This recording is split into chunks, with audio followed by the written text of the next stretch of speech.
Pai do Senhor, irmãos, graças a Deus por tudo que Deus tem feito em nossas vidas.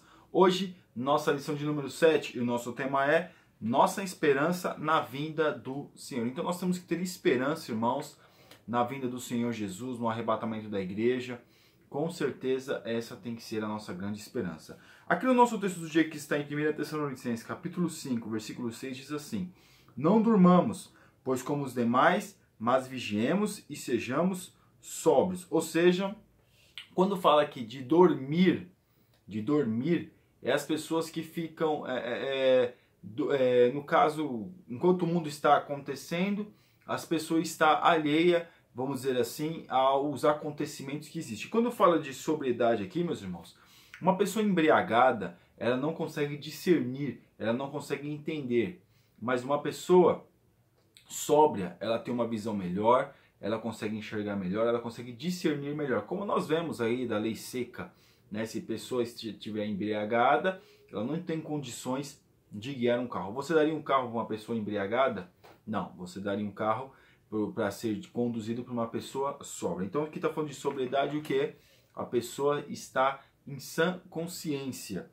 E a nossa síntese: Deus é responsável pela criação e consumação de todas as coisas em Cristo Jesus. Ou seja, tudo nós vemos que o resumo da Bíblia Sagrada é o Senhor Jesus. E no nosso texto bíblico em 1 Tessalonicenses, capítulo 4, versículo 3 ao 18, e o capítulo 5, versículo 1 ao versículo 6, diz assim: Não quero, porém, irmãos, que sejais ignorantes acerca dos que já dormem, para que não vos entristeçais como os demais que não têm esperança. Irmãos, aqui na Bíblia não existe sono da alma.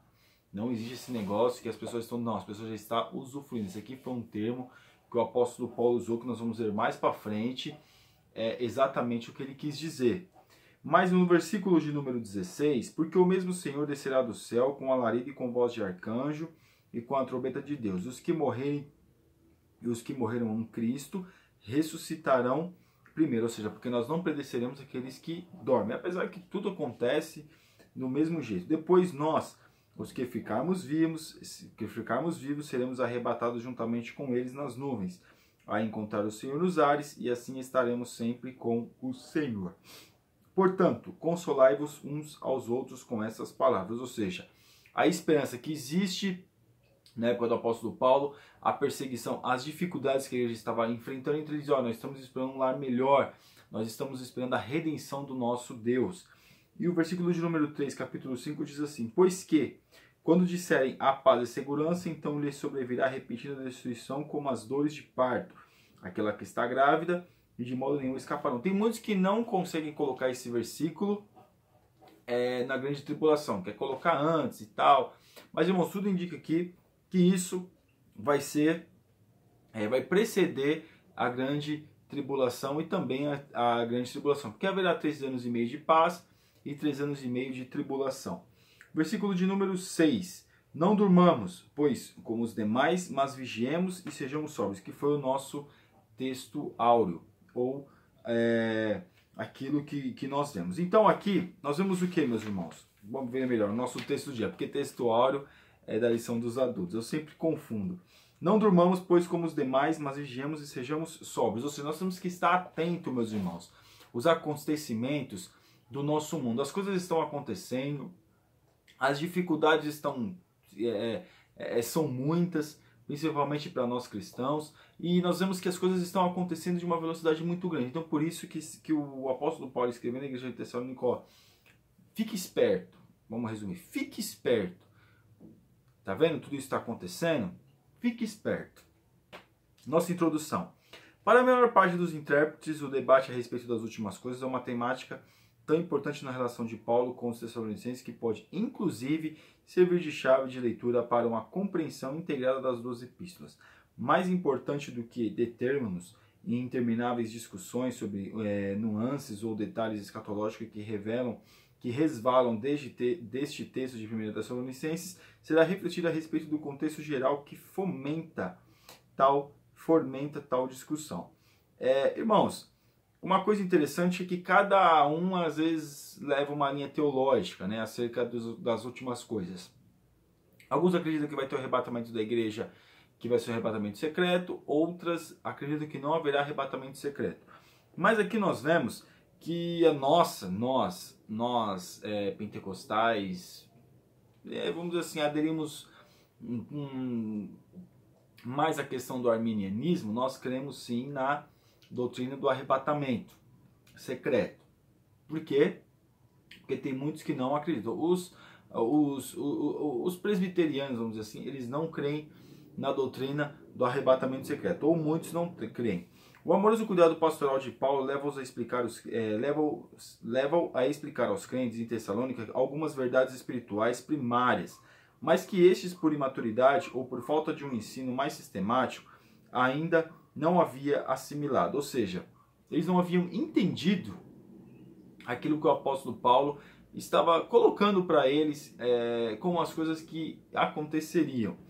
De forma análoga, é de extrema importância que questionarmos sobre a imperativa exigência da discussão deste tema na sociedade contemporânea, ou seja, a nossa sociedade. Em tempos de conhecimento instantâneo, transformações sociais, diárias e economia extremamente volátil, ainda faz sentido falar de eternidade?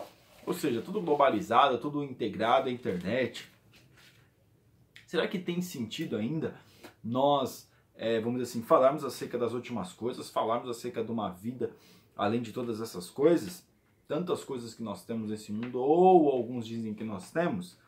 Os 3 objetivos dos esclarecimentos escatológicos: evitar os perigos de falta de profundidade bíblica. O receio de Paulo para com os Tessalonicenses era o de que a falta de uma compreensão mais profunda dos pilares da fé, dentre os quais estava, por exemplo, a crença na ressurreição de Jesus, levasse este grupo de novos irmãos a uma fé ignorante e por isso mesmo adoecida.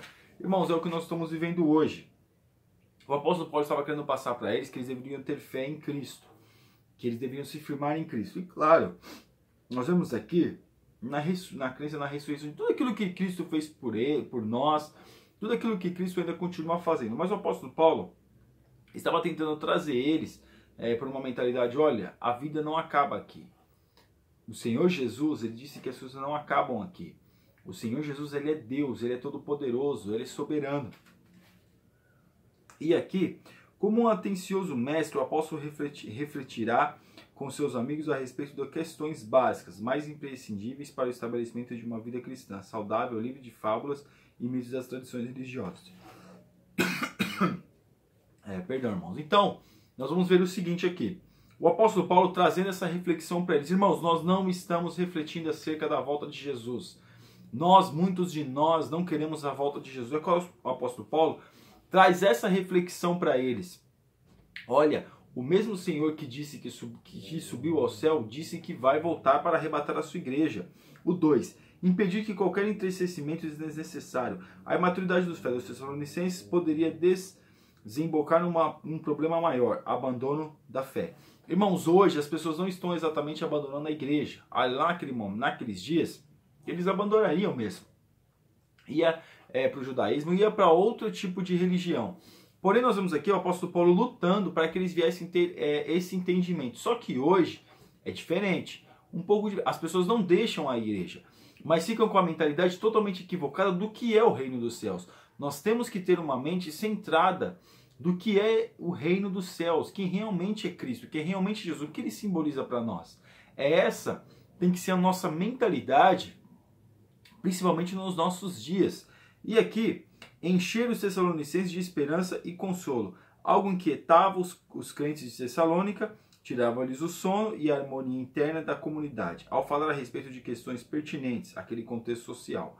Paulo demonstra seu cuidado pastoral, que se manifesta no zelo pelo crescimento espiritual daquela igreja. Do que adianta um sermão bem estruturado se o seu conteúdo não é compreendido pelo público? O apóstolo Paulo tentou, meus irmãos, falar de todas as formas e clarezas para que eles pudessem entender o que é que Cristo estava dando a eles, o que Cristo estava proporcionando para eles. Então veja que o apóstolo Paulo está dizendo para eles acerca disso. Está mostrando para eles. Falando de uma linguagem que eles pudessem entender. E aqui tem mais. Produzir esperança e consolo, ou como o apóstolo fala em contexto semelhante, consolar, exortar e edificar. Esse deve ser o cerne de toda a pregação, ou seja, trazer a reflexão, trazer entendimento, uma fácil compreensão. Não adianta a pessoa pregar, pregar, pregar e o seu público, o seu alvo, não entender. O que tem que entender é o pecador e o crente também, todos têm que entender. E aqui no 2, verdades relacionadas à vinda do Senhor, a certeza da ressurreição gloriosa dos santos.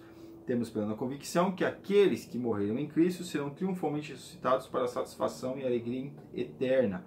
Pois assim como aconteceu com Jesus de Nazaré, também acontecerá com todos aqueles que nele creem. Ou seja, todos que nele creem já estão vivendo a vida eterna. Só que vai receber o corpo glorificado, vai receber os galardões. Então tudo isso é o tempo. Mas nós temos que nos consolar o quê? Com essas promessas que Cristo fez por nós. Por isso que nós temos que buscar cada dia mais agradar e fazer a vontade de Deus. A certeza da vinda do Senhor exige vigilância. Não é porque temos a certeza de retorno de Jesus para nos buscar e com isso a convicção de nosso estado de eterna alegria com o Pai que devemos viver uma vida de modo negligente. Ou seja, uma vez salvo, salvo para sempre. Ah, aceitei Jesus, está tudo bem, sou crente. Ele disse que posso fazer, então eu posso fazer. Jesus vai voltar e vai me tirar dessa vida que eu estou vivendo aqui e tal, mas a pessoa não quer se libertar, a pessoa não quer uma nova vida, a pessoa não quer melhorar a sua condição nos dias. Então veja que isso é muito prejudicial. Isso é muito prejudicial. As pessoas estão se prejudicando acerca disso. Então veja que o apóstolo Paulo, ele falando da questão da vigilância. Nós temos que vigiar, não é uma vez salvo para sempre, não. Nós temos que lutar cada dia mais para permanecer na presença. Nós não somos merecedores, claro, mas pela misericórdia do Senhor nós podemos alcançar. E quem faz nós alcançarmos é o próprio Senhor. Mas quando nós deixamos que Ele venha trabalhar em nós, que Ele venha fazer a obra em nós, para nós, não que sejamos merecedores mais uma vez, mas que nós alcancemos o quê? A presença de Deus na eternidade. Claro, meus irmãos, nós temos que lutar, nós temos que batalhar pela fé. O céu ele é tomado à força, nós temos que renunciar a nós mesmos. Tudo isso é o que? Tem que ser a nossa regra de fé. O 3. Este será um ato reivindicatório de Deus. A palavra usada no versículo 17 para descrever a ação promovida por Cristo com relação aos que estiverem vivos, quando de sua vida literalmente significa tomar com força, arrebatar com rapidez. É aquilo que nós estávamos falando. O arrebatamento é o que? Tirar com força. Ninguém vai ver. Mas muitos acreditam que haverá arrebatamento na tribulação. Nós cremos que não haverá arrebatamento na tribulação. O que vai acontecer é antes da tribulação, depois vai virar o arrebatamento e logo após a grande tribulação. Deste modo, nosso encontro com o Senhor será resultado de uma decisão exclusiva de Deus, que por ter autoridade e poder para isso, arrancará sem qualquer preocupação com explicações a terceiros aqueles que lhe pertencem. Ou seja, aqueles que amarem a sua vida, a sua vinda. Aqueles que desejarem que o Senhor venha arrebatar a sua igreja. Os jovens de hoje precisam pensar sobre as últimas coisas, a urgência de um despertamento. Irmãos, os jovens hoje não estão muito preocupados com, ao que parece, não estão muito preocupados com a volta de Jesus, não tem nem interesse às vezes de ser batizado com o Espírito Santo, nem tem nem interesse de ser batizado nas águas. Não estou preparado, porque eu tenho que deixar algumas coisas ainda, porque isso, porque aquilo. Irmão, se Jesus voltar, mas o ladrão da cruz, ele foi salvo, mas ele não foi batizado, mas ele não teve tempo, ele se arrependeu e foi salvo. Será que nós vamos ter o mesmo tempo, meus irmãos, para se arrepender, para reconhecer nosso erro? Será que quando a gente for se arrepender, vai ser remorso ou vai ser arrependimento? Então fica essa uma coisa para nós refletirmos. A ilusão da juventude eterna, que se propaga em nossa sociedade por meio de cultura das cirurgias estéticas, de um estilo de vida completamente irresponsável, precisa ser desfeita. Ou seja, eu faço o que eu quiser, vou e peço perdão, tá tudo certo. Tá tudo certo mesmo? O pecado Deus perdoa, mas as consequências, elas vão vir.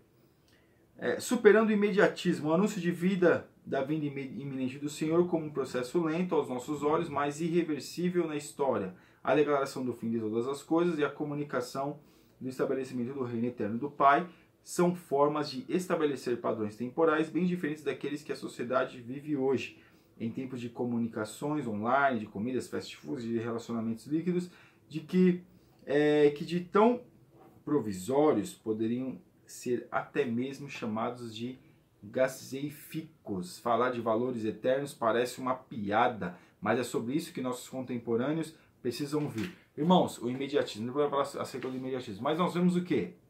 Houve na escola, que vontade de Jesus, rapaz, tá falando de volta de Jesus tanto tempo. Nós temos que estar preparados para qualquer momento. Se Jesus não vier para nós coletivamente, ele pode vir para nós individualmente. Então nós temos que estar preparados. Anunciando que há um Senhor na história da humanidade. A urgência de pregação escatológica está intimamente associada, alcançando a necessidade de declararmos este mundo que não vivemos numa turbilhão de caos, e sim que é um Deus que de maneira amorosa traçou as linhas mestras da história humana. Ele traçou a linha da história humana para nós trilharmos na sua linha. E se nós sairmos fora dessa linha, a responsabilidade é nossa. Irmãos, o inferno, ele existe. Ele existe sim, e muito existe, vamos dizer assim, porque Jesus falou mais do inferno do que do céu. E não adianta nós queremos acreditar naquela teoria do universalismo, onde todos vão ser salvos, porque Deus é tão amoroso que não vai deixar ninguém cair no inferno, até o inimigo das nossas almas, o diabo, ele também vai ser salvo. Não caia nessa, inferno é inferno, céu é céu. Por isso que nós vimos aqui, anunciar que há um Senhor na história da humanidade, ou seja, o mesmo Senhor que pode nos levar para o céu, ele não vai jogar no inferno, porque quem vai para o inferno nós vamos com os nossos próprios passos. E a nossa conclusão. A vida de Jesus deve ser um fato presente no horizonte essencial de cada cristão. Não somos chamados para permanecer aqui eternamente. Antes, nossa pátria é do alto. Nossa saudade é por aquilo que ainda não vimos. Somente por meio de uma fé genuína conseguimos permanecer íntegros quanto à disposição de nosso coração de acreditar que o arrebatamento é uma realidade. É uma realidade, sim. Eu sei que tem muitos que é da igreja Assembleia, que crê que não haverá arrebatamento. Algumas linhas teológicas, nós cremos que haverá arrebatamento sim, secreto, ninguém vai ver, a igreja vai ser arrebatada, eles já fazem filmes, várias coisas aí, para quê? Para poder fazer com que as pessoas já fiquem, olha, isso é uma coisa normal, de tudo certo, as coisas vão acontecer. Não, o arrebatamento ele é real e nós temos que nos preparar. Amém, meus irmãos, você ainda que não é assinante do nosso canal, está convidadíssimo a assinar. E que Deus te abençoe em nome de Jesus. Fique na paz.